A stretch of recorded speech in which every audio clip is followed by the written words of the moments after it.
So we all have something called a reticular activating system, okay? And it's basically a confirmation mechanism. So the best way to think about how it works is if you buy a green car, a green Subaru, let's say, all of a sudden you're going to start seeing green Subarus everywhere. That's your reticular activating system going, oh, you told me this was important to pay attention to and to give you information back that confirms it, so I'll go ahead and do that. It just responds to our instructions, but most of us only give instructions to it subconsciously. So we inherit the instructions like, I don't know, go to the other side of the street if someone's walking on the same side of the street as you. Lock your car at night. Things like that. We mostly just use the reticular activating system unconsciously to confirm that which we already think makes sense. So when you hear a new opinion, you will use the reticular activating system to go, a new set of information or a new opinion. You'll go, okay, does this confirm what I already think is true? If so, great, I'll take it. If it doesn't, I'm going to throw it out. But we can actually, by using questions intentionally, that's why questions are one of the most powerful things in the world. By questioning something, you are inviting in new information and giving the reticular activating system the possibility to confirm something that's not already in your data set. Okay? And why is this so powerful? Because a lot of the behavioral or emotional experiences that we dislike in life, okay, say somebody's trying to, take a walk every day and they just can't get themselves to. A lot of that behavioral stuckness or emotional stuckness that we have is a result of the set of information that confirms it, that we're relying on, that's unconscious. And until we bring that to consciousness, it's very hard to make a behavioral or emotional change, okay? So, for example, I was raised in evangelical Christianity, and I had received a very rigid set of information about gender roles, okay? And being assigned female at birth and being socialized as a girl and to be a woman, I received just a set of rules about every single life experience and the expectations for how that life experience should be if you were a boy or a girl or a man or a woman.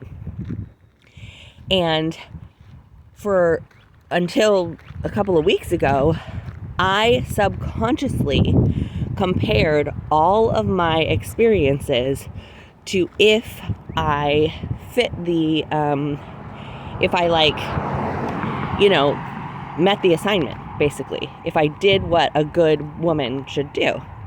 And I carried a ton of shame for decades around failing to fulfill these expectations of what a good woman would be. So, it started very young. I pretty much every conflicting, difficult or disappointing or stressful or shameful memory I have, if you run it through why is this disappointing or shameful, it's because that's not what a good girl or a good woman should do.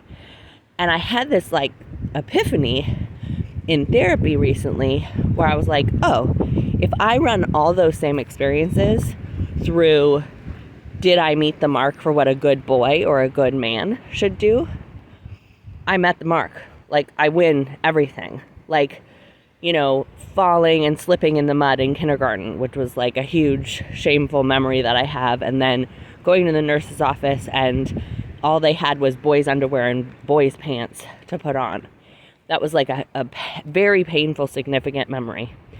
If I had been a boy, that would have been awesome. Oh yeah, of course you're out there rough and tough and playing in the mud. Great, here's a pair of pants. Have a great rest of the day. So it's as small as that all the way up to, my sexuality. Started being attracted to girls and also boys, but, predominantly noticed that I was attracted to girls. And if I had been a boy, that would have been celebrated. Fantastic. Way to go. You are awesome, getting into a challenging relationship, a marriage relationship, and then getting divorced, and then continuing to stay involved in my kid's life after that. If I was a man, I would have been like, yeah, wow, you are an incredible father, right? Like, what a standout. And of course, like, relationships don't work out and you're doing your thing and fantastic. If I perceive it as a woman, it's like, wow, what did you do to fuck up that relationship? And now you're a single mom. That's so sad, right? It's like astonishing how different. If we think about my house that I bought, that ended up with a contractor who bailed after I paid him, a huge chunk of money.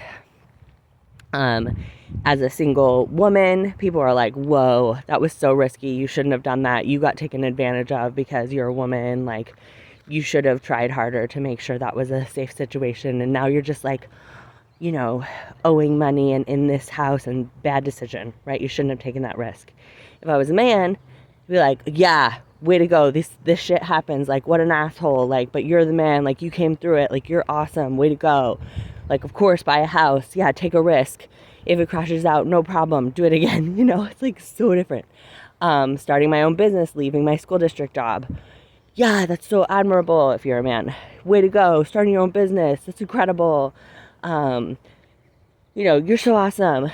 If I'm perceived as a woman, wow, you left a secure teacher's job. Now you don't have school breaks off. How are you going to be a parent? How are you going to be a mom? Ooh, that's pretty risky. What if it doesn't work out? Now you've burned your bridges at the school district. It's just wild, wild, wild, wild. And as soon as I had that realization, as soon as I had that moment with this young part of mine who was like, 7 or 8 years old and was like, well, if you just gave me the rules of being a boy, I'm doing awesome. I was like, oh my God.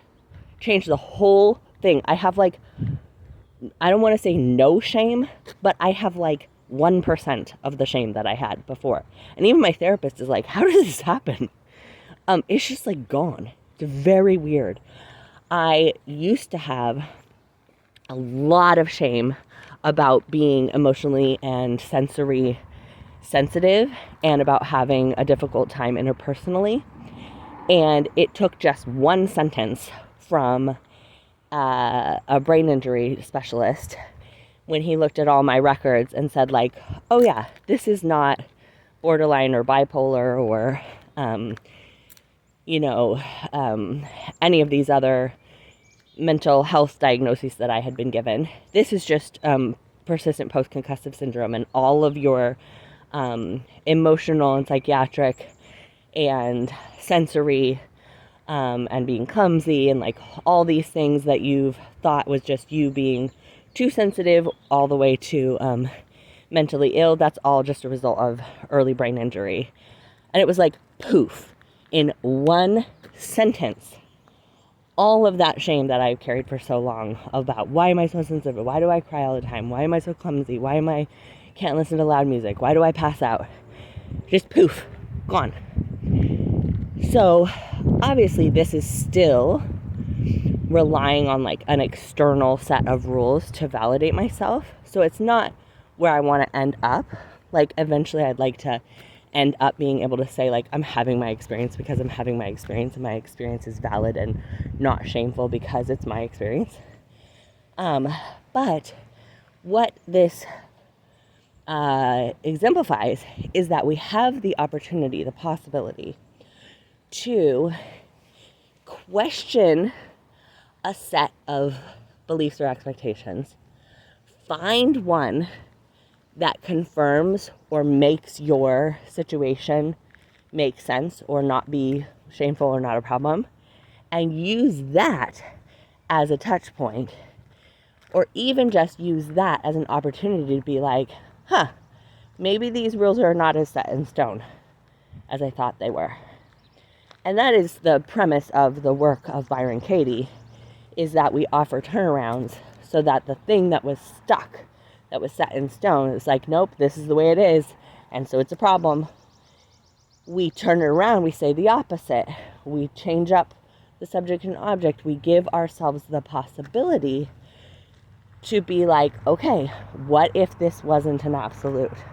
What if it's, not that I broke all the rules, it's that I nailed the rules? What if what if my sensory sensitivities are not a problem? They are, or they're not my fault. They're just a part of who I am because of the circumstances of my life.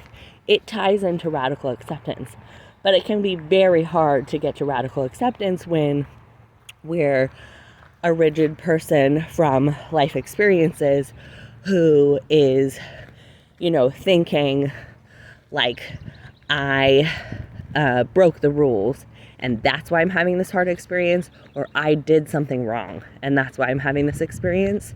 When you can take the moment to turn it around to, maybe I didn't do anything wrong and maybe this makes perfect sense and is the right thing for me to be experiencing based on everything that I've experienced so far.